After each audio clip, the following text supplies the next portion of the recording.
Bab 836 Rencana cerdas yang berbalik menjadi bumerang. Pemuda kurus itu berhenti sejenak.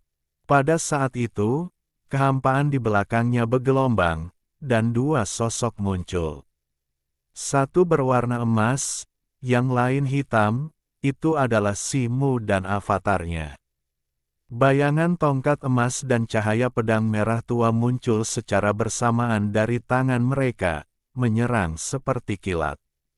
Darah berhamburan, ekspresi pemuda kurus itu berubah drastis. Tubuhnya kabur, menghilang dari tempat asalnya, dan muncul kembali puluhan meter jauhnya di detik berikutnya. Ekspresinya sangat mengerikan. Ular berkepala 9 di belakangnya kehilangan 4 kepala. Kepala ular biru dan hitam hancur, dan kepala ular merah tua dan ungu terputus. Berani-beraninya kau menghancurkan kekuatan totemku. Kau tidak akan bisa membayar hutang ini bahkan jika kau mati 10 kali. Pemuda kurus itu meraung marah, melambaikan tangannya untuk memanggil kembali ular piton raksasa biru. Ular piton itu berubah kembali menjadi pedang aneh biru, jatuh ke tangannya, dan menebas Si Mu. Suara udara yang terkoyak sangat memekakkan telinga, dan energi pedang yang tak terhitung jumlahnya menghantam seperti badai. Pada saat yang sama, laut di bawahnya bersinar terang dengan cahaya biru, dan ranjau air biru berbentuk bola yang tak terhitung jumlahnya terus berterbangan, menghujani Si Mu. Si Mu menarik napas dalam-dalam, dan tongkat besi ruyi di tangannya berkilat dan menghilang tanpa jejak. Detik berikutnya, sebuah tongkat emas muncul di tangannya, memancarkan tekanan yang tak terbatas, tongkat pembalik langit. Bola-bola petir biru, yang masih beberapa puluh kaki jauhnya dari Si Mu, hancur oleh tekanan tongkat pembalik langit, tidak dapat mendekat lagi. Ekspresi pemuda kurus itu berubah drastis. Ini adalah harta spiritual. Dia tidak asing dengan harta spiritual, tetapi tidak ada yang bisa dibandingkan dengan tongkat emas itu. Tongkat pembalik langit di tangan Si Mu memancarkan cahaya emas yang sangat megah, mendistorsi ruang hampa di sekitarnya. Dia mengeluarkan teriakan rendah dan mengayunkan tongkat itu. Boom! Semburan cahaya emas melesat keluar, menghantam pemuda kurus itu. Kekuatan semburan emas jauh melampaui 100 binatang bergetar sebelumnya, mendistorsi dan menghancurkan ruang hampa dimanapun ia lewat, mengungkapkan lebih banyak ruang kosong. Wajah pemuda kurus itu berubah drastis. Dia berteriak, tubuhnya yang melompat langsung berhenti, lalu dia melesat kembali. Pada saat yang sama, dia melambaikan tangannya, dan cahaya biru yang tak terhitung jumlahnya muncul dari ruang sekitarnya, mengembun menjadi perisai cahaya biru. Rune biru berputar di permukaannya, menghalangi aliran emas.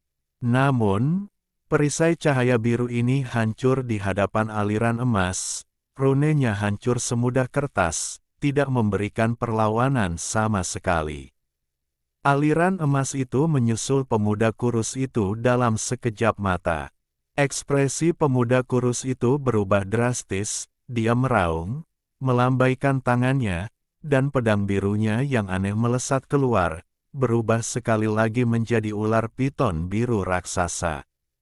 Ular piton biru raksasa itu memutar tubuhnya, melingkari pemuda kurus itu, melindunginya sepenuhnya.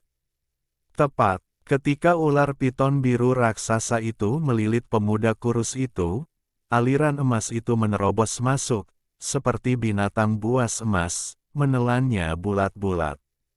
Aliran emas itu bergejolak dan bergelombang untuk waktu yang lama, membalikkan ruang biru, sebelum perlahan-lahan tenang. Sebuah sosok perlahan muncul, itu adalah pemuda kurus itu. Dia tampak sangat sengsara. Ular biru yang menjadi wujud pedang biru aneh itu telah lenyap, dan 9 ular di belakangnya juga menghilang, hanya menyisakan beberapa akar yang masih menempel pada pemuda kurus itu. Sisiknya hancur, memperlihatkan luka robek yang besar, dengan darah yang mengalir deras. Kalbe. Erani mencoba membunuhku. Sayang sekali, dengan cara seperti itu, kau masih jauh dari cukup.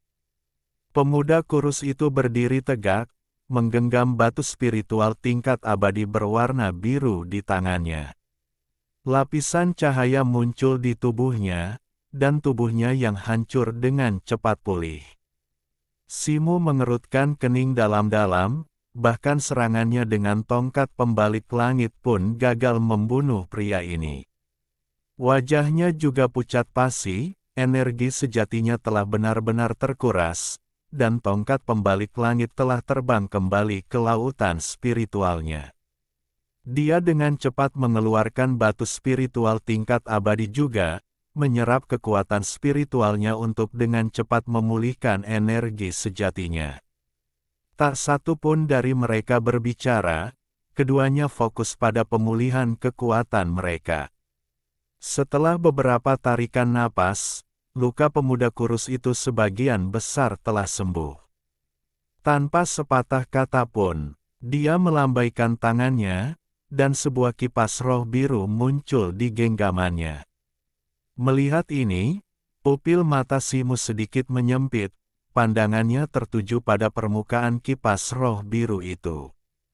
Kipas itu tampak terbuat dari bulu sejenis binatang roh, berkilauan dengan rune biru yang tak terhitung jumlahnya dan memancarkan sinar cahaya biru yang menyebar keluar, itu jelas merupakan harta karun roh.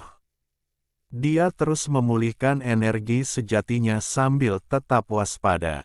"Hah!" teriak pemuda kurus itu.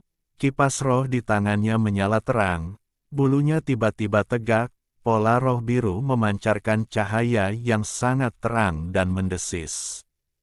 Dengan suara, puff, yang lembut, bola api es biru sebening kristal muncul di kipas roh biru itu, memancarkan aura dingin yang aneh.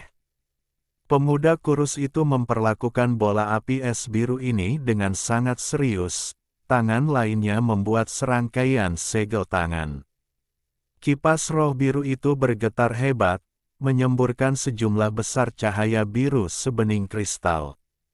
Cahaya biru sebening kristal menyelimuti bola api es dan melesat keluar, mengembun di sekitar api es biru menjadi bola biru raksasa berukuran lebih dari 10 zang.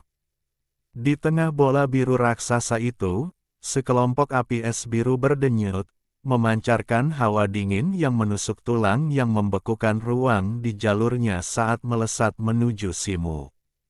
Simu menghela napas pelan, energi internalnya akhirnya pulih sepenuhnya. Kilatan cahaya keemasan muncul di tangannya, dan tongkat pembalik langit muncul kembali. Dia bergerak, melayang ke langit, kilatan tekad di matanya saat dia memperhatikan bola biru yang mendekat. Saat dia terbang, tubuhnya berputar cepat, tongkat pembalik langit melepaskan serangkaian bayangan yang menyelimuti area seluas beberapa puluh kaki. Cahaya hitam dan putih yang menyilaukan meletus darinya, menelannya dan membuatnya tampak seperti matahari hitam dan putih. Teknik tongkat pembunuh abadi. Cahaya hitam dan putih itu tiba-tiba meledak, cahaya putih naik, cahaya hitam turun, seketika membentuk ruang hitam dan putih yang sepenuhnya menyelimuti pemuda kurus dan bola biru raksasa itu. Ruang hitam dan putih ini jauh lebih stabil daripada saat ia sebelumnya menggunakan teknik tongkat pembunuh abadi, itu hampir seperti ruang padat. Gelombang kekuatan spasial yang sangat besar bergetar di dalam ruang hitam dan putih itu. Bola biru raksasa, terikat oleh kekuatan ini, terbang ke depan dalam jarak pendek sebelum berhenti. Pemuda kurus itu terksenjing, wajah Simu pucat pasi. Menggunakan tongkat pembalik langit telah menguras energi sejatinya, dan teknik tongkat pembunuh abadi telah benar-benar mengurasnya. Dia membalikkan tangannya dan mengeluarkan batu roh abadi tingkat tinggi, menggunakan seluruh kekuatannya untuk mengisi kembali energi sejatinya dan menstabilkan ruang hitam dan putih. Simu berputar cepat, mengarahkan tongkat pembalik langit ke pemuda kurus itu. Ruang hitam dan putih tiba-tiba menyusut, dan kekuatan spasial yang sangat besar menekan ke bawah, memengaruhi bola biru itu. Bola biru itu bergetar hebat, bentuknya yang tadinya bulat sempurna kini berputar dan berubah bentuk, api es biru di dalamnya berkedip-kedip dengan cepat. Pemuda kurus itu, dengan ekspresi serius, melantunkan mantra, kipas roh birunya menyala terang saat ia mati-matian mencoba menstabilkan bola itu. Namun, ini terjadi di dalam ruang hitam putih tongkat pembunuh abadi, yang menyusut dengan cepat, kompresi spasial meningkat. Dengan suara, bang, bola biru itu akhirnya hancur, dan bola api es biru di tengahnya juga tiba-tiba pecah, melesat ke segala arah. Pemuda kurus itu paling dekat dengan bola biru, dan sebuah bola kecil api es biru mengenainya. Terkejut, ekspresi ketakutan muncul di wajahnya, tetapi sebelum ia sempat bereaksi, bola kecil api es biru itu berubah menjadi kristal es biru, membekukan seluruh tubuhnya. Api biru menari-nari di atas kristal es biru, memancarkan kekuatan yang mengerikan. Simu, melihat ini, terkejut, lalu gembira. Ia tidak menyangka rencananya akan gagal, lawannya telah terjebak oleh kekuatan apinya sendiri. Ia melesat, muncul di samping kristal es biru di detik berikutnya, menyerang dengan tongkat pengubah langitnya. Wajah pemuda kurus itu menunjukkan ketakutan dan kecemasan. Seluruh tubuhnya bersinar terang saat ia mati-matian menyerang kristal es biru di tubuhnya. Pada saat yang sama, berbagai cahaya berwarna, termasuk biru, merah, ungu, dan putih, muncul di belakangnya, mengembun menjadi bayangan ular berkepala 9. Wus! Bayangan ular berkepala 9 melesat keluar dari tubuhnya, menyerbu ke arah Simu dengan kecepatan kilat. Ekspresi Simu berubah. Ia tidak menyangka lawannya memiliki jurus ini. Sudah terlambat untuk menghindar, bayangan ular itu berkelebat dan menghilang ke dalam tubuhnya. Tubuhnya langsung membeku, lengannya masih dalam posisi mengayun, berhenti. Meskipun tubuh Simu berhenti, tongkat pembalik langit di tangannya terbang keluar dan terus jatuh, menghantam kristal es biru. Tidak, pemuda kurus itu berteriak ketakutan. Retak, kristal es biru hancur berkeping-keping, bersamaan dengan tubuh pemuda kurus di dalamnya. Tongkat pembalik langit berkelebat dengan cahaya keemasan dan terbang kembali ke lautan spiritualnya. Ruang hitam dan putih juga hancur dan menghilang dengan raungan. Tubuh Simu tetap tak bergerak, tetapi lautan kesadarannya bergejolak. Bayangan ular berkepala 9 raksasa muncul, meraung saat menerjang jiwanya. Ekspresi Simu berubah saat ia mengingat sebuah kejadian di masa lalu, ketika ia masih menjadi murid Sekte Iblis Hitam, saat ia diserang oleh Zagu, seorang barbar peringkat bumi. Zagu telah menggunakan serangan serupa sebelum mati. Namun, ia bukan lagi orang lemah seperti dulu. Kilatan cahaya muncul di lautan kesadaran Simu, dan seekor ular piton ganas berkepala 8 muncul, lebih kecil dari ular piton berkepala 9, tetapi ia menghadapi serangan itu secara langsung tanpa gentar. Keduanya berbenturan sengit. Lautan kesadarannya menjadi kacau, berkedip-kedip liar.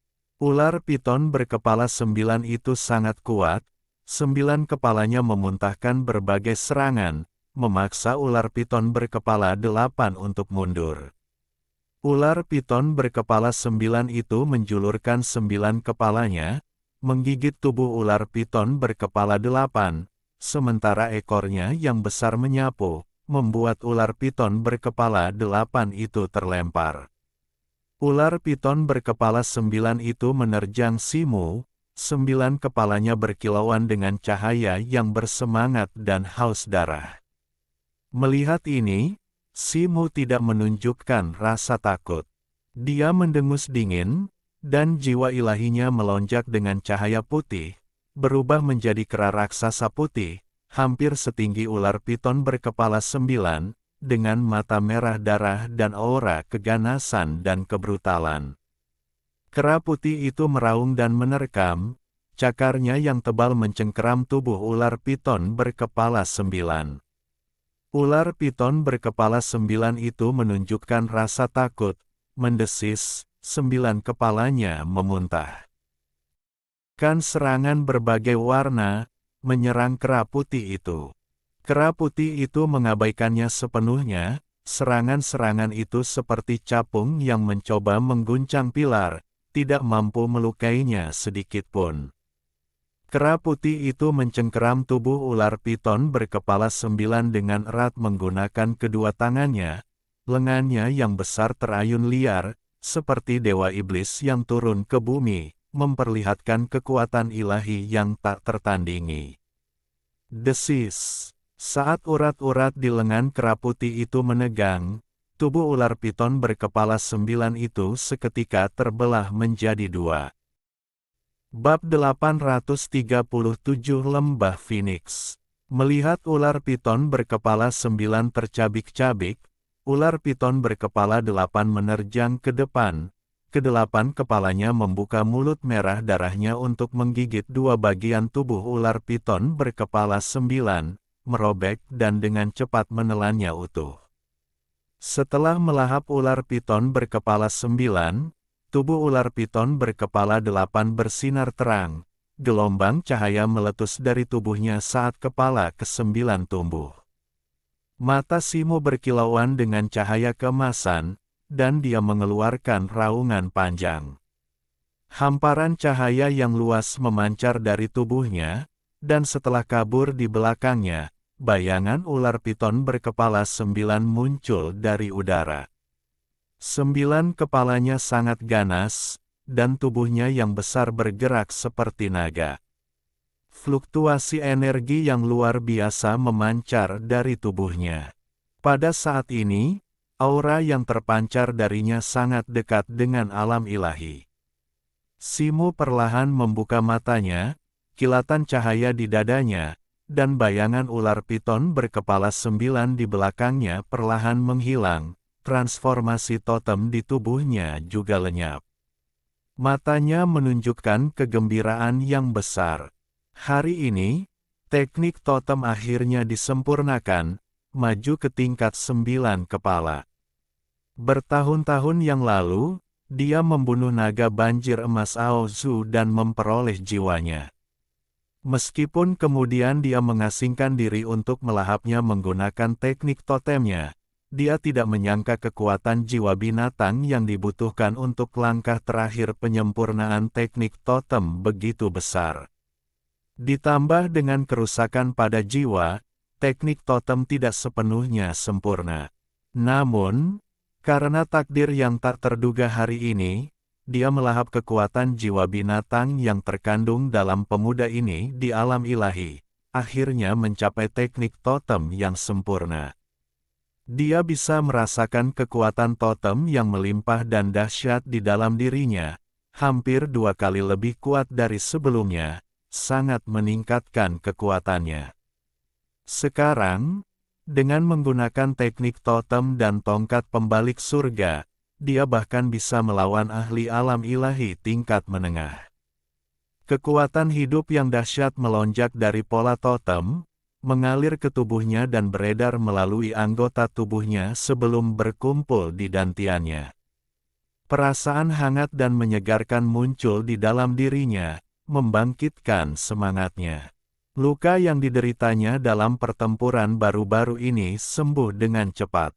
Simo menghela napas panjang, lalu melambaikan tangannya, mengeluarkan batu spiritual tingkat surgawi dan memegangnya di tangannya. Setelah beberapa saat, ekspresinya perlahan membaik, dan matanya beralih ke mayat pemuda kurus yang hancur. Dalam sekejap, Simo muncul di samping kepala pemuda itu. Kepalanya masih tertutup kristal es biru, matanya dipenuhi keterzenjing dan kebencian, tetapi tanpa semangat sama sekali. Bahkan bagi makhluk kuat di alam ilahi, daging yang hancur berarti kematian yang pasti. Mata Simo berkedip, dan dia mengambil tongkat besi Rui. Kilatan cahaya dan tongkat besi Rui menghantam kepala yang tertutup kristal es biru. Dengan bunyi gedebuk, tongkat besi Rui memantul, meninggalkan kristal es biru dan kepala tanpa luka. Ekspresi Simo berubah, kristal es biru itu sangat keras, jauh melampaui es putih yang telah dia padatkan menggunakan energi yin. Dia mendengus dingin, mengambil kembali tongkat besi Rui. Semburan cahaya putih memancar dari tangannya, dan bola api putih muncul, menyelimuti kepalanya. Di bawah panas yang menyengat dari api yang tertinggi, kristal es biru perlahan meleleh. Tepat saat itu, dengan desingan, seberkas cahaya biru melesat keluar dari kepala, terbang ke kejauhan. Hanya menunggumu, jangan pernah berpikir untuk melarikan diri. Simo mencibir, dan perisai bulat biru muncul dalam kilatan cahaya. Cahaya biru itu mengenai perisai dan tiba-tiba berhenti, memperlihatkan sosok biru kecil, jiwa pemuda kurus itu. Simo meraih sosok biru kecil itu, meremasnya erat-erat di tangannya. Bicara. Bagaimana kau mendapatkan gelang cian itu? Mengapa kau memancingku keluar dari kota? Katanya dingin. Sosok biru kecil itu tetap tak bergerak, tidak menunjukkan rasa takut. Bicara cepat, kalau tidak, dengan sedikit kekuatan saja, kau akan dimusnahkan. Simo mengencangkan cengkeramannya, segera mengubah bentuk sosok biru kecil itu. Bunuh aku, dan kau tidak akan pernah bisa meninggalkan tempat ini lagi. Secercah rasa sakit muncul di wajah sosok biru kecil itu, tetapi ia masih mencibir. Jantung Simo berdebar kencang mendengar ini, dan dia melirik sekeliling. Lingkungan sekitarnya pada dasarnya sama seperti sebelumnya. Namun, lautan luas yang tiba-tiba muncul di bawahnya terus bergejolak. Rasa gelisah yang tiba-tiba dan tak dapat dijelaskan mencengkeramnya. Dia merasakan ada sesuatu yang tidak beres, tetapi tidak dapat memastikan apa itu. Sekarang kau berada di tanganku, kau bisa memilih untuk tidak berbicara. Pencarian jiwa akan mengungkapkan semua yang ingin ku ketahui. Simo menarik pandangannya, semburan cahaya hitam keluar dari tangannya, menembus tubuh sosok biru itu. Sosok biru itu menjerit tajam, tubuhnya berkedip dengan cahaya biru saat ia mencoba melawan serangan cahaya hitam itu. Bahkan dengan kultivasi fisik terkuat sekalipun, makhluk alam ilahi, yang kini hanya menjadi roh purba, tentu saja tidak mampu bertahan melawan serangan indera ilahi Simo yang sangat besar. Simo menutup matanya, mengabaikan teriakan sosok biru itu, dan sepenuhnya mengaktifkan teknik pencarian jiwanya, menyelidiki ingatan sosok biru itu. Jangan berani-berani, sosok biru itu menggertakkan giginya, dengan ekspresi tegas di wajahnya. Detik berikutnya, matanya berkilat, seluruh tubuhnya memancarkan cahaya biru, tiba-tiba menggembung, lalu meledak. Ekspresi Simo berubah terkejut. Dia hendak menghentikannya, tetapi sudah terlambat. Sosok biru kecil itu berubah menjadi kunang-kunang biru dan dengan cepat menghilang. Simo menghela napas dan menggelengkan kepalanya. Kemudian dia melihat sekeliling, melambaikan tangannya, dan memancarkan cahaya biru, menangkap kipas roh biru yang jatuh di samping. Menggenggam gagang kipas, sensasi dingin menyelimutinya. Secercah kegembiraan muncul di mata Simo.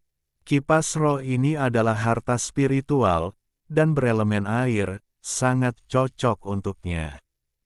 Dilihat dari teknik rahasia api es biru yang baru saja digunakan pemuda ramping itu, kipas ini sangat kuat. Dengan kipas spiritual ini, dan setelah sedikit penyempurnaan, kekuatannya akan meningkat secara signifikan. Dengan sebuah pikiran, dia menyalurkan energi sejatinya ke kipas spiritual, dan pola spiritual di permukaannya bergelombang, seketika memancarkan semburan cahaya biru. Tatapan Simo tertuju pada kristal biru yang tertanam di tengah kipas spiritual, yang sedikit berkilauan dengan cahaya biru seperti api. Matanya berbinar, sepertinya kristal biru ini mengandung api es biru yang aneh itu. Bahkan makhluk di alam ilahi pun bisa terluka oleh benda ini jika mereka tidak berhati-hati. Dia harus sangat berhati-hati saat menggunakannya di masa depan.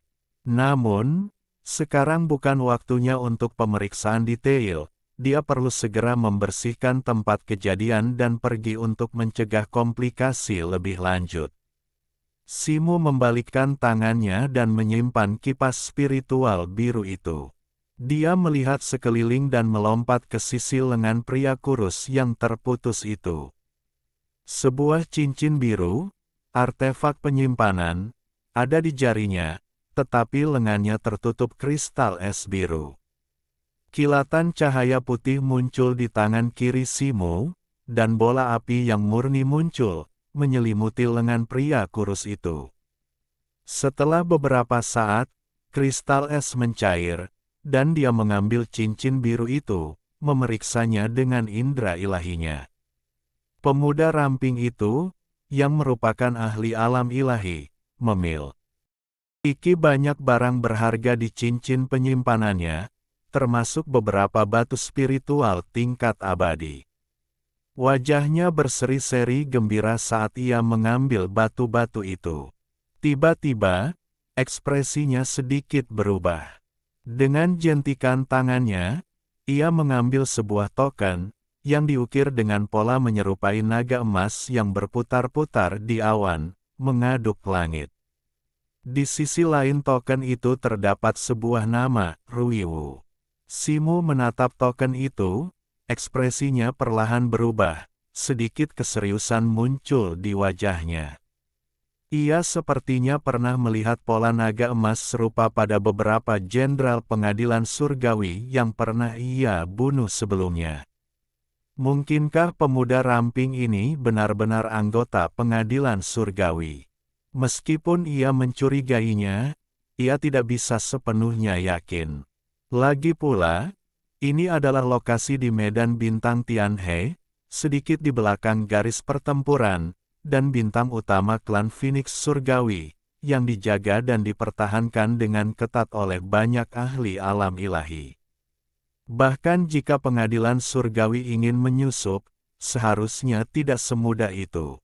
Simo menggelengkan kepalanya dan menyimpan token dan cincin itu.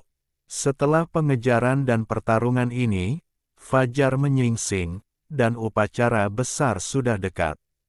Dia melirik sekeliling, pandangannya kembali ke lautan luas di bawah. Setelah berpikir sejenak, dia tiba-tiba mengaktifkan lampu pelariannya, melesat ke arah asalnya. Sementara itu, Su Yujin dan dua rekannya keluar dari gerbang selatan kota sayap Phoenix. Su Yujin menciptakan perahu terbang biru safir, dan mereka bertiga menaikinya. Perahu itu berubah menjadi pelangi biru, melaju ke selatan.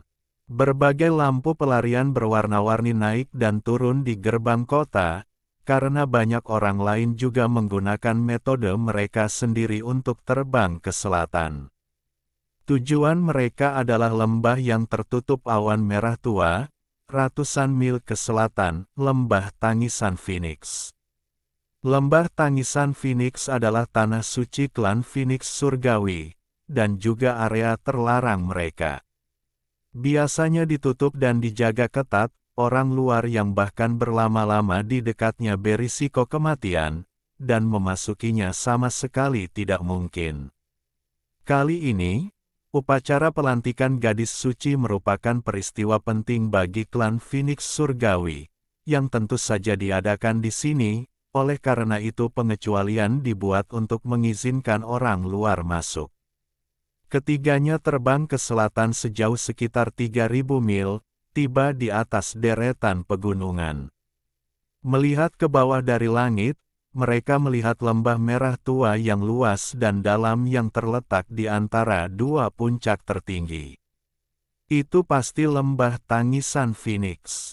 Mari kita turun, kata Su Yujin, lalu mengemudikan perahu terbang menuju pintu masuk lembah. Di pintu masuk lembah, kerumunan besar telah berkumpul. Sebuah gapura merah tua yang tinggi berdiri di sana, dengan plakat besar bertuliskan 3 karakter besar, Lembah Tangisan Phoenix, dalam kaligrafi tebal dan mengalir. Di balik gapura, seluruh lembah tertutup oleh tirai cahaya merah tua, udara dipenuhi kabut tebal, seolah memancarkan gelombang panas. Lembah Tangisan Phoenix tampaknya sepenuhnya diselimuti oleh penghalang pelindung yang kuat. Selain gapura ini, tidak ada pintu masuk lain, ujar Fang Zhen, pandangannya menyapu lembah. Petik 2. Ini adalah tanah suci klan angin surgawi. Upacara pengorbanan dan perayaan penting klan diadakan di sini, jadi perlindungan seperti ini tidak mengherankan, kata Su Yujin. Ketiganya mengikuti arus orang menuju gapura. Setelah identitas mereka diverifikasi oleh klan Tianfeng, mereka diizinkan masuk ke lembah. Begitu masuk, mereka langsung terpukau oleh pemandangan di hadapan mereka. Lembah itu berkobar dengan warna-warni, hutan-hutannya bagaikan permadani merah menyala. Pohon-pohon kayu bakar yang menjulang tinggi, puluhan meter tingginya, dengan batang tebalnya yang dipenuhi pola rumit, menyerupai pilar perunggu merah tua yang diselimuti api yang dahsyat. Di puncak pohon-pohon ini, dedaunan maple merah tua yang tak terhitung jumlahnya berdesir tertiup angin, membuat seluruh lembah tampak hidup, lautan api yang luas dan tak terbatas. Bab 838 Hak untuk mengesampingkan perang. Su Yujin dan kedua temannya mengikuti kerumunan, menjelajah jauh ke dalam lembah sejauh beberapa mil. Setelah melewati banyak istana dan pavilion, mereka akhirnya tiba di sebuah lubang alami yang terletak jauh di dalam lembah. Su Yujin menatap lubang itu dan menemukan bahwa itu adalah lubang besar, berdiameter 1000 kaki dan sedalam 100 kaki. Di dalam lubang itu terdapat 9 batu berbentuk pilar yang berdiri sendiri, masing-masing setinggi lebih dari 100 kaki, menonjol sekitar 10 kaki di atas lubang. 8 pilar ini terhubung bersama, mengelilingi pilar tengah tertinggi, posisi mereka secara halus sesuai dengan 8 trigram. Di atas 8 pilar ini terdapat platform lebar, masing-masing selebar 100 kaki, yang tampaknya dimaksudkan untuk demonstrasi seni bela diri. Pada saat itu, area di sekitar lubang sudah dipenuhi oleh penonton yang datang untuk berpartisipasi dalam upacara tersebut. Di antara mereka ada puluhan pemuda dari berbagai klan yang berpartisipasi dalam kompetisi, yang ditempatkan khusus di sisi kiri lubang. Su Yujin dan Fang Zhen pergi ke sisi kiri lubang, sementara Anhua tetap di tempatnya, menunggu dimulainya kompetisi. Tatapan Fang Zhen menyapu pilar-pilar batu di lubang runtuhan itu. Ia memperhatikan bahwa di salah satu pilar tengah, puluhan kursi kayu berukir berwarna ungu kemerahan telah tersusun rapi, dan sudah dipenuhi orang. Saudara Su, apakah itu platform pengamatan di atas sana? Tanya Fang Zhen, sambil menunjuk pilar tengah yang digunakan untuk pengamatan. Memang, upacara ini benar-benar megah. Tidak hanya klan naga bumi dan kura-kura lonceng yang mengirimkan tetua, tetapi klan-klan lain yang telah lama tidak terlihat oleh publik tetapi memiliki fondasi yang kuat juga telah bergerak. Konon klan naga bumi telah melakukan persiapan yang cukup besar untuk acara ini. Tuan muda mereka juga datang untuk berpartisipasi dalam proses seleksi dan dianggap sebagai kandidat unggulan. Su Yujin mengangguk. Fang Zhen berdiri di samping, tidak menjawab, tetapi tatapannya tertuju pada seorang pria tua dengan alis putih yang duduk di kursi di sebelah kanan platform pengamatan. Apakah itu patriark dari klan Banteng Iblis bermata ungu? Tanya Su Yujin, mengikuti tatapan Fang Zhen. Fang Zhen menghela napas pelan dan mengangguk. Pada saat itu, banyak penonton, bahkan mereka yang berdiri di sisi kiri lubang runtuhan, mengarahkan pandangan mereka dengan penuh perhatian ke sebuah titik di dekat tengah platform pengamatan. Di sana duduk seorang wanita muda berjubah hijau muda dan kerudung menutupi wajahnya, tak lain adalah Zhao Lingxiu, perawan suci klan Phoenix Surgawi yang baru diangkat. Di sebelah kanannya, Zhao Xuanji, berjubah emas, dengan kulit sehalus giok dan kecantikan yang memancar, mencondongkan tubuh ke telinga Zhao Lingxiu, membisikkan sesuatu dengan senyum menawan. Keduanya tampak sangat akrab. Perawan suci mendengarkan, sesekali mengangguk setuju, matanya berkerut karena senyum. Meskipun seluruh wajahnya tertutup kerudung, setiap ekspresi dan gerak tubuhnya di baliknya tetap menarik kekaguman dari orang-orang di sekitar lubang runtuhan. Di sebelah kiri perawan suci duduk seorang wanita yang mengenakan mahkota Phoenix dan jubah bulu 7 warna. Ekspresinya agak serius. Melihat bahwa percakapan keduanya telah menarik perhatian para penonton, dia berbalik dan mengingatkan mereka. Setelah mendengar ini, keduanya segera berhenti tertawa dan duduk tegak. Selain itu, Nenek Jin Feng dan Nyonya Zhen dari klan Phoenix Surgawi, Tetua Wu Yun dari klan Kura-Kura Pan, dan Di Feng, seorang ahli kuat dari alam ilahi klan Naga Bumi, juga hadir. Tuan Muda Su, saya rasa sudah waktunya. Kompetisi akan segera dimulai. Saya khawatir Tuan Muda Si tidak dapat hadir. Fang Zhen mendon gak ke arah matahari yang perlahan terbit dan berkata dengan sedikit khawatir. Kakak Si selalu melakukan segala sesuatu dengan penuh sopan santun. Dia seharusnya tidak melewatkan hal penting ini. Dia pasti akan segera tiba. Su Yujin mengatakan ini, tetapi alisnya sedikit berkerut. Dia jelas juga sedikit terkejut bahwa Simu telah menghilang sejak pagi dan belum juga tiba. Sekitar setengah jam kemudian, Su Yujin dan Fang Zhen masih belum melihat Simu. Kakak Si mungkin memiliki beberapa urusan penting yang harus diurus. Mari kita lakukan yang terbaik, kata Su Yujin, sambil melirik platform batu. Baiklah, Fang Zhen langsung setuju. Tepat saat itu, seorang lelaki tua berambut merah dengan jubah brokat merah tua akhirnya melangkah maju dari mimbar. Ia berdeham dan berkata dengan lantang, "Kalian semua telah menempuh perjalanan ribuan mil ke klan kami untuk merayakan suksesi perawan suci, membawa kehormatan bagi klan kami. Saya, Zhao Zutong, atas nama klan Tianfeng, dengan tulus mengucapkan terima kasih atas kehadiran kalian semua. Lelaki tua berambut merah itu tampak bersemangat, suaranya seperti lonceng perunggu, dan aura yang terpancar darinya sangat kuat, menunjukkan bahwa ia adalah seorang ahli alam ilahi tingkat awal yang hebat. Mendengar ini, semua orang yang hadir menjadi bersemangat, dan seluruh tempat menjadi hening. Sepertinya akan segera dimulai, bisik Fang Zhen, melirik Zhao Zutong. Sudah waktunya, tapi ada sesuatu yang agak aneh, kata Su Yujin, agak bingung. Apa yang aneh, Kakak Su? Tanya Fang Zhen, terkejut.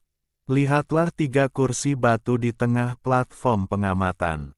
Dengan upacara yang begitu megah, dan 3 klan utama menggunakan kesempatan ini untuk mengumpulkan kekuatan mereka. Para patriark dari klan Phoenix Surgawi, kura-kura lonceng, dan naga bumi pasti akan hadir, kata Su Yujin. Petik 2. Ya, 3 kursi batu itu seharusnya menjadi tempat duduk utama mereka, jadi mengapa masih kosong? Tanya Fang Zhen, terkejut. Seperti yang kalian ketahui, sebelum upacara suksesi saintes resmi, beberapa putaran kompetisi diperlukan untuk memilih pasangan kultivasi saintes. Karena pentingnya kompetisi ini, banyak dari kalian mengunjungi bintang burung Vermilion untuk pertama kalinya, dan banyak yang mungkin belum terbiasa dengan lingkungan di sini. Saintes klan kita, memahami kerja keras kalian, telah menunda dimulainya kompetisi selama 1 jam, lanjut Zhao Zutong. Kata-katanya menyebabkan puluhan peserta dari berbagai klan di sisi kiri lubang runtuhan saling bertukar pandangan bingung. Kalian bisa membiasakan diri dengan platform seni bela diri 8 trigram terlebih dahulu. Kompetisi akan segera dimulai dalam 1 jam, kata Zhao Zutong agak canggung. Petik 2. Tuan Muda Su, apa yang harus kita lakukan selanjutnya? Fang Zhen masih bingung. Mereka sedang menunggu kedatangan 3 pemimpin klan, jadi mereka menunda selama 1 jam. Namun, ini adalah hal yang baik untuk saudara Si, kata Su Yujin sambil tersenyum. Fang Zhen mengangguk, setuju. Sebagian besar dari puluhan peserta juga saling memandang, tidak yakin apa yang harus dilakukan. Hanya beberapa yang terbang ke platform seni bela diri 8 trigram dan mulai membiasakan diri dengan arena.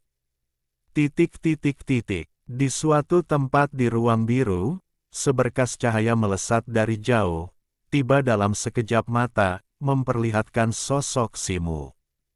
Wajahnya muram, alisnya berkerut.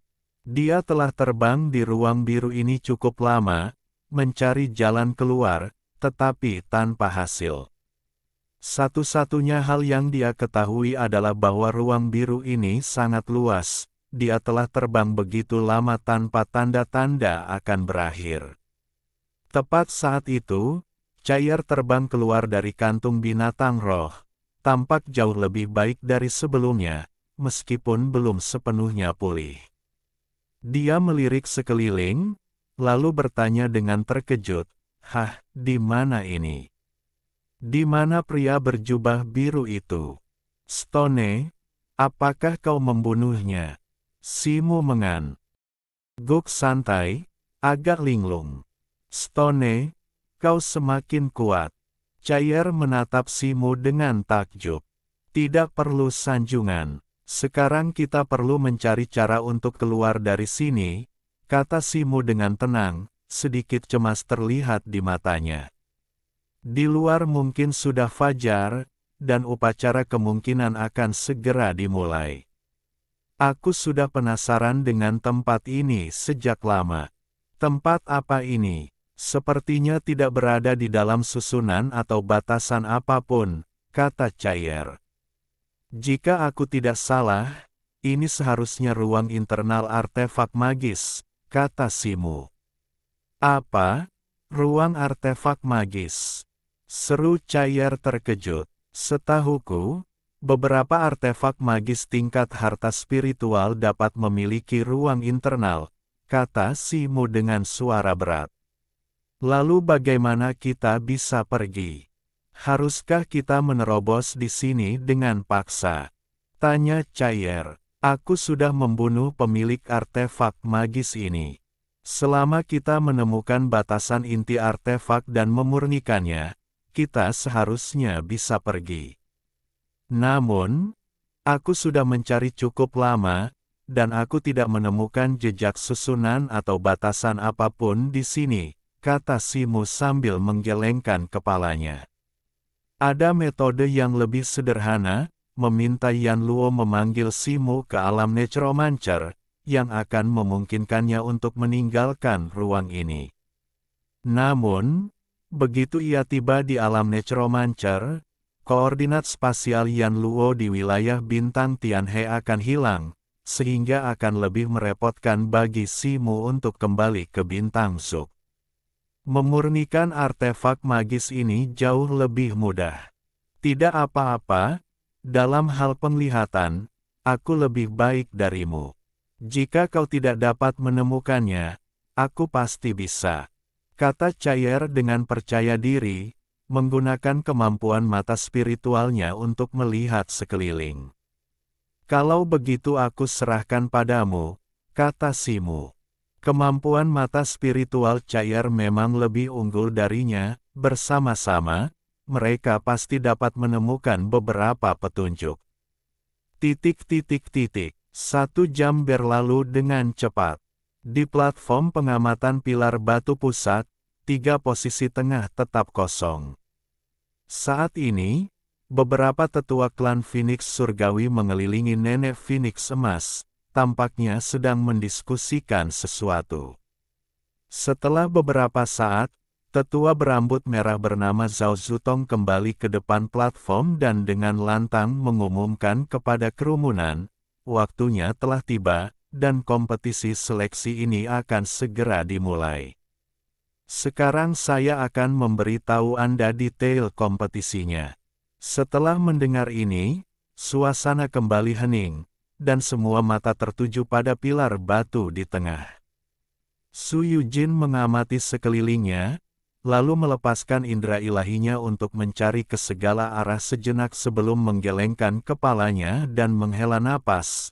Kupikir dengan waktu jeda 1 jam ini, kakak Si mungkin bisa tiba tepat waktu.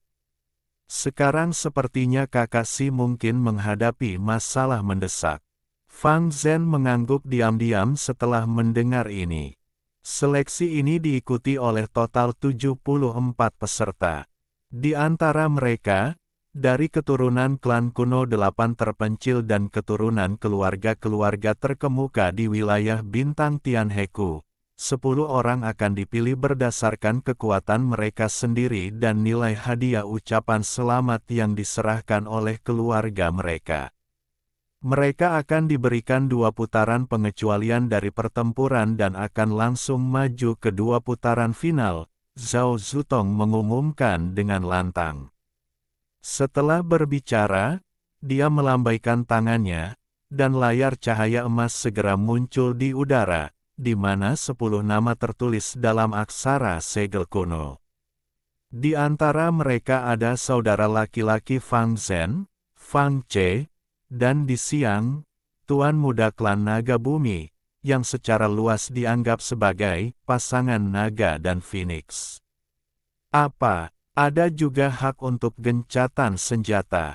Fang Zhen menatap nama Fang Ce dengan saksama, menggertakkan giginya saat berbicara. Bab 839 menemukan petunjuk. Para keturunan keluarga-keluarga kuat ini sering menerima sumber daya dan pelatihan yang besar dari klan mereka, yang menyebabkan kemajuan pesat dalam kultivasi mereka. Mereka sering mencapai kekuatan yang cukup besar di usia muda, menjadi tokoh terkenal di wilayah bintang Tianhe. Mengingat bahwa Tian Feng dan dua klan lainnya menggunakan upacara suksesi gadis suci ini untuk mengumpulkan sumber daya, tidak mengherankan jika mereka telah menetapkan hak istimewa seperti itu, kata Su Yujin sambil tersenyum. Begitu? Aku tidak tahu, jawab Fang Zhen. Hehe, kau tidak perlu terlalu khawatir. Dengan kekuatanmu, kau tidak akan kesulitan untuk masuk ke dua babak terakhir, dan kemudian kau akan memiliki kesempatan untuk melawan saudaramu, kata Su Yujin. Selain Fang Zhen, kata-kata Zhao Zutong juga menuai beberapa kritik, tetapi orang-orang ini hanya bisa bergumam beberapa keluhan dalam hati mereka, dan riak kecil itu dengan cepat tertutupi. Baiklah, semuanya, naik ke panggung dan mulailah pengundian, umumkan Zhao Zutong dengan lantang.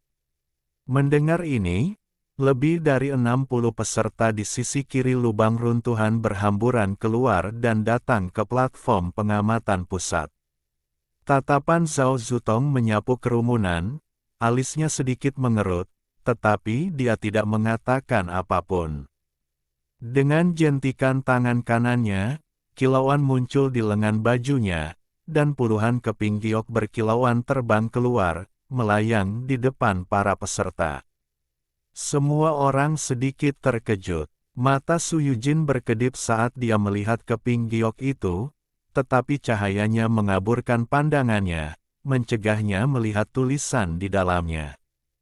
Keping giok ini diukir dengan babak kompetisi dan posisi arena. Mereka yang mengambil keping giok yang sama akan menjadi lawan, dan pemenangnya akan ditentukan. Sekarang, semua orang pilih satu, kata Zhao Zutong. Begitu dia selesai berbicara, sekitar 60 peserta mengulurkan tangan dan meraih keping giok di udara. Setelah semua orang memilih keping giok mereka, satu keping giok tetap melayang di udara, tak tersentuh. Zhao Zutong mendengus dingin dan dengan santai melambaikan tangannya, memasukkan keping giok itu kembali ke lengan bajunya. Su Yujin mengambil gulungan giok itu, membuka telapak tangannya, dan melihat 4 karakter besar tertulis di atasnya. Babak pertama, Arena Senshi. Apa itu? Su Yujin menoleh ke Fang Zhen dan bertanya. Babak final di platform, Kian, jawab Fang Zhen sambil menunjukkan telapak tangannya. Jadi sepertinya kita akan dibagi menjadi 4 babak, dengan 8 platform yang bertanding secara bersamaan, kata Su Yujin setelah berpikir sejenak. Tepat saat itu, Zhao Zutong mengumumkan dengan lantang, di babak pertama, di platform, Qian, Hanze dari klan Lingfu akan menghadapi Sui Yangqi dari klan Haimo. Di platform, Kun, Yanku dari klan San Kui akan menghadapi Mu Deng dari klan Huan Teng. Di platform, Zhen, Su Yujin dari klan Fei Tiansu akan menghadapi Huo Ju dari klan Lei Feng. Kedua belah pihak, naiklah ke platform masing-masing dan bersiaplah untuk pertandingan. Sepertinya sesuai dengan yang kuharapkan. Aku akan mulai duluan, kata Su Yujin kepada Fang Zhen, lalu bergerak cepat, membentuk lengkungan cahaya di udara sebelum mendarat di pilar batu di sebelah timur. Setelah mendarat di platform, Zhen, Su Yujin menghentakkan kakinya ke tanah, seolah menguji kestabilan pilar tersebut. Segera setelah itu, seberkas cahaya ungu melesat di udara, dan seorang pria tinggi dan kekar berjubah ungu mendarat di pilar batu. Su Yujin sedikit menyipitkan matanya. Pria ini adalah Huo Ju dari klan Lei Feng, dengan alis lebar dan tulang pipi menonjol, serta bibir sedikit melengkung keluar, memberinya penampilan yang agak kasar. Pada saat yang sama, lebih dari 10 sosok di sekitar lubang runtuhan bergerak dan mendarat di platform seni bela diri masing-masing, dan babak pertama kompetisi dimulai. Di platform Zhen, Su Yujin membungkuk kepada Huo Ju di seberangnya, dan yang lain membalas bungkukan itu. Setelah salam, keduanya tidak bertukar kata, tubuh mereka secara bersamaan bersinar terang, dan mereka tiba-tiba bergegas menuju satu sama lain. Huo Ju bertubuh kekar dan kuat, tetapi tidak naif. Ia dengan ragu-ragu berbenturan dengan Su Yujin dan segera mundur. Setelah menyadari bahwa kekuatan Su Yujin tidak terlalu besar, Huo Ju segera menggerakkan tubuhnya, berderak dan bergemuruh dengan listrik. Kemudian ia merentangkan tangannya, menghasilkan dua tombak ungu pendek, dan menyerang Su Yujin. Kilatan cahaya muncul di mata Su Yujin. Ia mengubah posisinya, meninggalkan bayangan buram saat ia bergerak satu kaki ke samping, nyaris berhasil menghindari pria berjubah ungu itu. Dalam sekejap gerakan mereka, Su Yujin mengangkat lengan kanannya dan membantingnya ke punggung Huo Ju. Sebuah cincin emas di jari telunjuk kanannya berkilauan, tiba-tiba melepaskan sinar emas tajam yang menusuk keluar. Pria berjubah ungu itu, menyadari serangannya meleset, mencoba berbalik dan menangkis, tetapi sudah terlambat. "Ao!" Raungan meletus dari mulutnya, dan tubuhnya tiba-tiba bersinar dengan cahaya ungu yang cemerlang. Sosoknya yang sudah menjulang tinggi semakin tinggi, surai hitam tebal tumbuh dari tubuhnya, dan wajahnya memanjang, memperlihatkan dua taring putih salju yang ganas. Saat bentuknya berubah, cahaya keemasan Su Yujin turun, menghantam punggungnya dengan keras. Dengan suara retak yang memekakkan telinga, semburan petir ungu yang besar meledak. Su Yujin merasakan sensasi geli di telapak tangannya, tubuhnya gemetar, dan ia tanpa sadar terlempar ke belakang. Ia baru berhasil berdiri tegak ketika mencapai tepi pilar batu. Melihat ke bawah ke tangannya, ia melihat telapak tangannya benar-benar hitam, dan cincin emasnya telah hancur. Namun, Huo Ju jelas dalam kondisi yang lebih buruk, bahunya membungkuk, bernapas berat dan cepat, jelas menunjukkan tekanan luar biasa dari serangan itu. Di punggungnya, sebagian besar surai hitam telah rontok, memperlihatkan luka dalam yang memperlihatkan tulang, dari mana darah mengalir deras. Keduanya saling bertukar pandang, mata mereka menunjukkan sedikit keseriusan, tak satu pun dari mereka berani meremehkan yang lain. Tepat saat itu, sorak-sorai dan tepuk tangan meriah tiba-tiba terdengar di sekitar lubang runtuhan. Meskipun Su Yujin sedang berada di tengah pertempuran, ia tak kuasa menahan diri untuk melihat sekeliling. Di arena seni bela diri Ganzi di barat laut, hasilnya telah ditentukan. Pemuda berjubah putih dari klan Lingfu, Han Ze, telah mengalahkan lawannya dalam waktu kurang dari setengah cangkir teh, dan berhasil melaju ke babak selanjutnya. Beberapa tetua dari berbagai klan di platform penonton mengobrol sambil tersenyum, sesekali menunjuk ke arah Han Ze, jelas sangat mengaguminya. Han Ze juga dengan sopan membungkuk ke platform penonton sebelum melompat turun dari platform Ganzi. Su Yujin, yang tampaknya teralihkan perhatiannya oleh sosok itu, sama sekali tidak menyadari serangan mendadak Huo Ju dari belakang.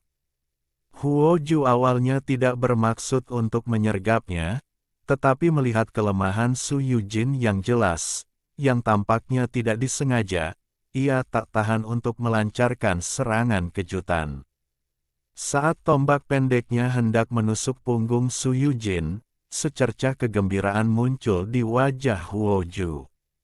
Namun, ia tidak menyadari bahwa Su Yujin, yang membelakanginya, juga tersenyum sama.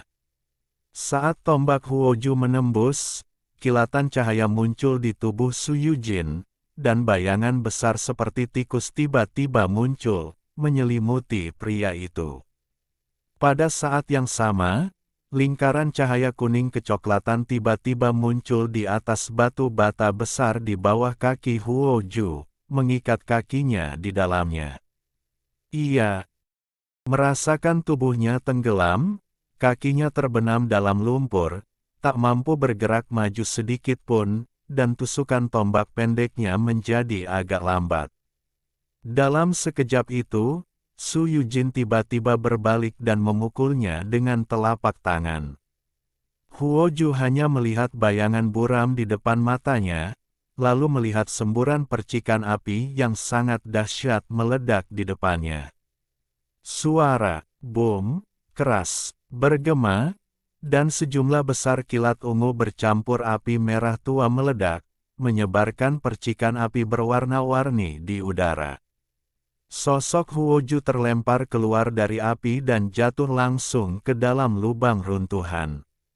Melihat ini, Zhao Zutong di platform pengamatan segera melambaikan lengan bajunya, dan cahaya merah terbang keluar, menjangkau ke dalam lubang runtuhan dan menarik Huo Ju kembali. Su Yujin sedikit mengatur napasnya, melangkah maju, membungkuk, dan meraba-raba tanah. Dengan sedikit mengangkat tangannya, ia mengupas selembar kertas tembus pandang dari tanah. Perkamen itu ditutupi garis dan pola biru, menyerupai susunan pengikat kecil namun rumit. Gulungan perkamen inilah yang telah menahan Huo Ju. Namun, tidak ada yang menyadari ketika Su Yujin menyiapkannya. Bahkan, dia diam-diam telah mengatur semuanya begitu dia melangkah ke arena dan menghentakkan kakinya. Setelah selesai, Su Yujin membungkuk ke platform penonton sebelum berbalik dan terbang kembali ke sisi Fang Zhen. "Selamat, Kakak Su," kata Fang Zhen. Petik 2. Hehe, hanya beruntung. Sisanya terserah padamu, kata Su Yujin sambil tersenyum. Di ruang biru, mata Simu terpejam, penglihatan dan pikirannya terhubung dengan Cair. Dengan penglihatan spiritual mereka yang tumpang tindih, penglihatannya melonjak lagi, dan segala sesuatu di hadapannya lebih jelas dari sebelumnya. Ruang di hadapannya menjadi semi-transparan, dengan bintik-bintik cahaya berwarna-warni melayang di mana-mana, terus bergerak. Dia pernah melihat bintik-bintik cahaya ini sebelumnya, tetapi sekarang tampak jauh lebih jelas. Di antara titik-titik cahaya ini terdapat rune, saling terhubung dan tampaknya mengikuti pola. "Stone, apakah kau menemukan sesuatu?" Suara Cair terdengar. Rune-rune ini tampak kacau, tetapi saling terhubung, seolah membentuk batasan-batasan kecil, kata Simu setelah berpikir sejenak. Petik 2. Jadi, kau telah menemukan sesuatu? Tanya Cair. Kurang lebih. Sekarang setelah aku menemukan jejak batasan, aku bisa mulai, Simu menghela napas. Karena upacara sudah terlambat, hal itu justru menenangkannya. Jangan bertele-tele, aku tidak tertarik memecahkan teka-teki. Katakan saja apa yang harus kita lakukan sekarang, Cair memutar matanya. Sederhana saja, ikuti petunjuknya, kata Simu dengan tenang, matanya tertuju pada rune di depannya, menggumamkan mantra dan memainkan jarinya, seolah sedang menghitung sesuatu. Sesaat kemudian, matanya berbinar, dan dia terbang ke satu arah. Semakin jauh dia terbang, semakin padat titik-titik rune tersebut. Melihat ini, mata Cair berbinar gembira. Arah terbang Simu sering berubah, dan dia tidak selalu menuju ke gugusan cahaya yang paling padat. Terkadang dia akan berhenti, merenung sejenak, lalu melanjutkan usahanya. Bab 840 Pertempuran Jarak Dekat. Di Lembah Tangisan Phoenix. Mereka yang berdiri di 8 arena bela diri hari ini semuanya adalah murid elit dari berbagai ras di wilayah bintang Sungai Surgawi. Oleh karena itu, pertempuran sangat sengit, dengan suara gemuruh yang menggema di seluruh arena. Para penonton sangat terhibur, seringkali bersorak riuh. Bagaimanapun, kesempatan untuk menyaksikan pertempuran antara elit tingkat Sein sangat langka dan sangat bermanfaat bagi kultivasi mereka di masa depan. Dalam waktu kurang dari setengah jam, suara pertempuran perlahan mereda, menandakan bahwa babak pertama kompetisi telah berakhir. Pertandingan selanjutnya dimulai dengan cepat. Dalam waktu 1 jam, 3 babak pertama kompetisi telah selesai. Pada saat ini, Zhao Zutong melangkah maju lagi dan mengumumkan hasil babak final kepada penonton. Namun kali ini, dia tidak memulai pengumuman dari platform GAN seperti biasanya. Dia menunggu hingga setelah mengumumkan hasil dari 7 arena lainnya sebelum berbicara, karena Simo, perwakilan dari klan kera raksasa, gagal datang tepat waktu. Fang Zhen, peserta lain di platform GAN, mendapat bye dan langsung maju ke babak berikutnya. Dengan itu, dia melambaikan tangannya, dan slip giok yang sebelumnya dipegangnya terbang keluar dari lengan bajunya. Cahaya keemasannya memperlihatkan kata-kata babak final GAN di atasnya. Begitu Zhao Zutong selesai berbicara, keributan meletus di sekitar lubang runtuhan. Hei, Fang Zhen benar-benar mendapatkan jackpot. Fang Zhen, aku belum pernah mendengar nama itu sebelumnya. Anak ini sepertinya berasal dari klan Banteng Iblis Bermata Ungu, salah satu dari 8 klan kuno terpencil. Oh, Simo itu dari klan kera raksasa penembus langit, kan? Aku tidak pernah menyangka bahwa mantan pemimpin 8 klan terpencil akan jatuh serendah ini. Orang-orang yang dikirim klannya bahkan tidak berani menerima tantangan. Petik 2. Ya, aku benar-benar menantikan pertarungan antara keturunan dari 2 klan terpencil yang telah jatuh ini. Pada saat yang sama, di mimbar penonton, sang santa berjubah gemetar sedikit, tatapannya menyapu sekeliling lubang runtuhan seolah mencari sesuatu. Di sampingnya, Zhao Xuanji melirik sang santa, ragu sejenak, dan tidak mengatakan apa-apa. Sesaat kemudian, sang santa tiba-tiba menutup mata indahnya, dan gelombang energi spiritual segera terpancar darinya, mencari ke arah lembah. Duduk di sampingnya, Zhao Linglong tiba-tiba mengulurkan tangan putihnya dan dengan lembut menepuk tangan sang santa beberapa kali.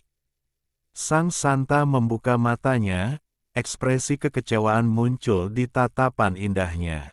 Dia juga memperhatikan tatapan mencari di mata Zhao Linglong, tetapi dia hanya menggelengkan kepalanya tanpa berkata apa-apa. Pada saat ini, di bawah arena, Fang Zhen, yang hendak melangkah ke panggung, ingin mencoba keberuntungannya, tiba-tiba menjadi agak linglung. Apa yang kau pikirkan? Kau benar-benar beruntung, nak, kau benar-benar bertemu Simo, dan kebetulan, Simo tidak ada di sini. Su Yujin menepuk bahunya dan berkata. Fang Zhen kemudian bereaksi, dan senyum muncul di wajahnya. Namun, detik berikutnya, senyum di wajahnya langsung membeku. Suara kakak laki-lakinya, Fang Ce, terngiang di benaknya, kau benar-benar beruntung, tapi jika kau lolos dari ronde ini, kau tidak akan seberuntung itu di ronde berikutnya. Melihat ekspresi aneh di wajahnya, Su Yujin tanpa sadar mengalihkan pandangannya ke Fang Ce di kejauhan, hanya untuk melihatnya menatap mereka dengan ekspresi mengejek. Jangan hiraukan dia, kita lihat siapa yang benar di atas panggung nanti. Su Yujin berbisik mengingatkan. Aku tahu. Fang Zhen menarik napas dalam-dalam, berbalik, dan mengabaikannya. Ronde terakhir pertempuran tidak berlangsung lama dan berakhir dengan cepat. Dar. 64 orang yang semula, setengahnya telah dikalahkan dan dieliminasi, hanya menyisakan 32 orang di platform penonton. Pada saat ini, Simu masih terbang di atas lautan biru yang luas, kadang-kadang mengubah arah, kadang-kadang berhenti sejenak. Laut di bawah tampak tak berubah selamanya, tanpa akhir. Ekspresi Simu tenang, tetapi cair di pundaknya memiliki mata cemas, ingin bertanya kepada Simu beberapa kali, tetapi akhirnya menahan diri. Sesaat kemudian, tubuh Simu yang terbang tiba-tiba berhenti, menuju ke laut di bawah. Sebelum cair sempat bertanya, layar cahaya pelindung muncul di sekitar Simu, dan dia terjun ke laut dengan bunyi plop. Dia dengan cepat menyelam ke dasar laut, tempat airnya sangat dalam, dan dalam sekejap mata, dia telah turun puluhan mil, masih belum mencapai dasar. Mata Simu berkedip, dan tubuhnya tiba-tiba berhenti, melihat ke depan. Di bawah penglihatan ilahinya, dia melihat gugusan titik cahaya yang padat di depan, tersusun rapat membentuk dinding rune yang besar. Di balik dinding cahaya, masa cahaya yang kabur dan kacau dapat terlihat samar-samar. Ini dia, mata Simu berkedip gembira melihat ini. Lalu apa yang kita tunggu? Waktu sangat penting, mari kita hancurkan penghalang ini dengan cepat. Cair berkata, tubuhnya melesat keluar, kedua cakarnya yang tajam berkilauan terang, mencengkeram dinding cahaya dengan ganas. Hati-hati, ekspresi Simu berubah, dan dia memperingatkannya. Tepat saat cakar cair menyentuh dinding cahaya rune, kilat biru tebal muncul dari udara tipis, menyambar ke arah cair, dengan mudah menghancurkan aura pelindungnya, dan hendak menyerangnya. Pada saat itu, sebuah tangan terulur dari belakang, meraih ekor cair dan menariknya dengan tajam ke belakang, sementara tubuh Simu melindunginya. Armor emas pengunci 9 naga muncul. Gemuruh. Sebuah kilat biru tebal menyambar armor emas pengunci 9 naga, langsung menghilang. Meskipun tidak melukai Simu, itu membuatnya terpental beberapa langkah. Mata cair menunjukkan sedikit rasa takut yang tersisa. Untungnya, Simu telah melindunginya, jika tidak, konsekuensinya akan tak terbayangkan. Hei, Stone, jika kau menarikku, jangan tarik ekorku. Bagaimana jika kau mencabut buluku? Cair mengibaskan ekornya, mengeluh. Simu mengabaikan cair, tatapannya tertuju pada dinding cahaya di depannya. Dia mendengus dingin, tidak berniat membuang waktu untuk memikirkan solusi. Kilatan cahaya keemasan muncul di tangannya, dan tongkat pembalik langit terwujud. Tongkat pembalik langit, yang membawa tekanan tak terbatas, menghantam dinding cahaya. Meskipun dinding cahaya rune memiliki kekuatan supranatural, bagaimana mungkin ia mampu menahan satu pukulan dari tongkat pembalik langit? Retak, dinding cahaya hancur dan menghilang, memperlihatkan ruang kacau di depannya. Mata Simu tiba-tiba berkilat, cahaya keemasan mengalir di sekitar tangannya, dan dia meraih kehampaan, menghilang ke dalam ruang kacau. Dengan suara robek, sebuah retakan muncul di kehampaan yang kacau. Dia melompat ke celah spasial, dan dalam sekejap, dia mendapati dirinya berada di dunia biru yang kabur. Sebuah bola biru, berukuran beberapa meter, muncul di hadapannya. Di dalam bola itu terdapat rune biru yang tak terhitung jumlahnya, membentuk susunan sihir yang sangat kompleks. Apakah ini pembatasan inti? Tanya Cair. Pemilik aslinya sudah meninggal, dan senjata sihir ini sekarang tidak memiliki pemilik, kata Simu. Kalau begitu, mari kita segera menyempurnakan susunan sihir ini, kata Cair. Simu mengangguk, tangannya bergerak cepat saat ia mengucapkan serangkaian mantra yang memasuki susunan sihir biru. Susunan biru itu segera menyala, berdengung saat perlahan mulai beroperasi. Dia mengerutkan kening, bayangan berkelebat di matanya. Ada apa, situ? Tanya Cair. Ini merepotkan. Susunan pembatas ini lebih kompleks dari yang kukira. Setidaknya akan membutuhkan 2 atau 3 jam untuk menyempurnakannya hingga aku bisa mengendalikannya secara dasar, kata Simu dengan suara berat. Upacara besar telah dimulai, dan saat ini, satu-satunya cara adalah menyempurnakan pembatasan ini dan kemudian meninggalkan tempat ini. Simu menarik napas dalam-dalam dan tangannya melesat melintasi susunan itu, menyempurnakannya. Di lembah tangisan Phoenix. Setelah babak pertama kompetisi berakhir dan dia beristirahat sejenak, Zhao Zutong terbang keluar lagi. Babak kedua akan menjadi pertarungan bebas. 32 pemenang dari babak pertama akan dibagi menjadi 8 kelompok yang masing-masing terdiri dari 4 orang, berkompetisi secara bersamaan di 8 arena yang berbeda. 2 anggota dari setiap kelompok akan maju ke babak ketiga, umumkan Zhao Zutong dengan lantang. Su Yujin dan Fang Zhen saling bertukar pandang, keduanya menunjukkan keterkejutan. Tak satu pun dari mereka menyangka babak kedua akan dilakukan dengan cara ini. Yang lain juga terkejut. Ini daftar kelompok untuk 32 orang, kata Zhao Zutong, melambaikan tangannya dan memancarkan cahaya merah yang mengembun menjadi layar cahaya merah. Nama-nama muncul di layar, dengan 4 orang dikelompokkan bersama. Wajah Su Yujin dan Fang Zhen berseri-seri gembira, nama mereka tertulis bersama, menempatkan mereka dalam kelompok yang sama. Saudara Su, kami, Fang Zhen menyampaikan suaranya. Tidak perlu penjelasan lebih lanjut.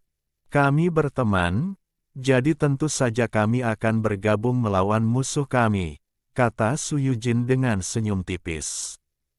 Fang Zhen mengangguk, secercah kegembiraan terpancar di matanya.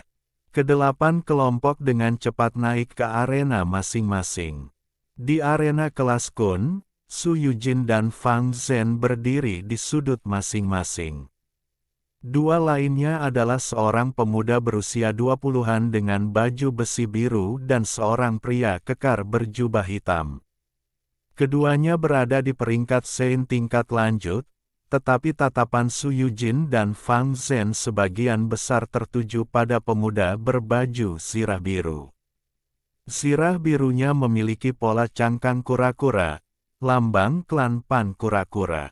Mulai, teriak Zhao Zutong, dan cahaya secara bersamaan menerangi ke-8 arena, membentuk layar cahaya persegi di sekelilingnya, menyelimuti mereka. Begitu dia selesai berbicara, Su Yujin dan Fang Zhen melesat keluar, masing-masing bergegas menuju salah satu arena. Kilatan cahaya abu-abu muncul di tangan Su Yujin, memperlihatkan pedang panjang abu-abu yang memancarkan aura pedang yang sangat tajam, mengembun menjadi bayangan pedang abu-abu raksasa, yang dia arahkan ke arah pemuda Pan kura-kura itu. Fang Zhen juga menghunus gada berduri ungu, berubah menjadi petir ungu saat dia menerkam pria kekar berjubah hitam itu. Ekspresi serius muncul di wajah pemuda dari suku Pan Gui itu. Tiba-tiba, sejumlah besar air berkilauan di sekelilingnya, dan sebuah baju zirah bercahaya muncul, agak mirip dengan baju zirah emas 9 naga milik Simu, tetapi dengan tambahan duri dan kait, yang jelas menunjukkan bahwa baju zirah itu dapat digunakan untuk pertahanan dan serangan. Sebuah sarung tangan muncul di tinjunya, dan dia melayangkan pukulan, bertabrakan dengan cahaya pedang abu-abu Su Yujin. Boom! Sebuah dentuman keras terdengar, dan tubuh Su Yujin terlempar ke belakang seperti layang-layang dengan tali yang putus, memuntahkan darah dan menabrak raksasa berjubah hitam itu. Sedikit rasa terkejut muncul di mata pemuda itu. Lawannya begitu mudah dikalahkan. Melihat Su Yujin terbang ke arahnya, senyum jahat terlintas di mata raksasa berjubah hitam itu. Pedang panjang hitam di tangannya bersinar terang, dan dengan sapuan tiba-tiba, dia mendorong Fang Zhen mundur selangkah, kulit di antara alisnya terbelah untuk memperlihatkan mata vertikal hitam pekat. Seberkas cahaya gelap melesat keluar dari mata vertikal, lalu berubah menjadi sinar hitam yang tak terhitung jumlahnya, menembus ke arah Su Yujin, hendak menghujani tubuhnya dengan lubang-lubang. Pada saat itu, tubuh Su Yujin tiba-tiba berputar lincah, seperti tikus besar yang gesit, menghindari cahaya hitam dan langsung muncul di depan raksasa berjubah hitam itu, dengan senyum jahat di wajahnya.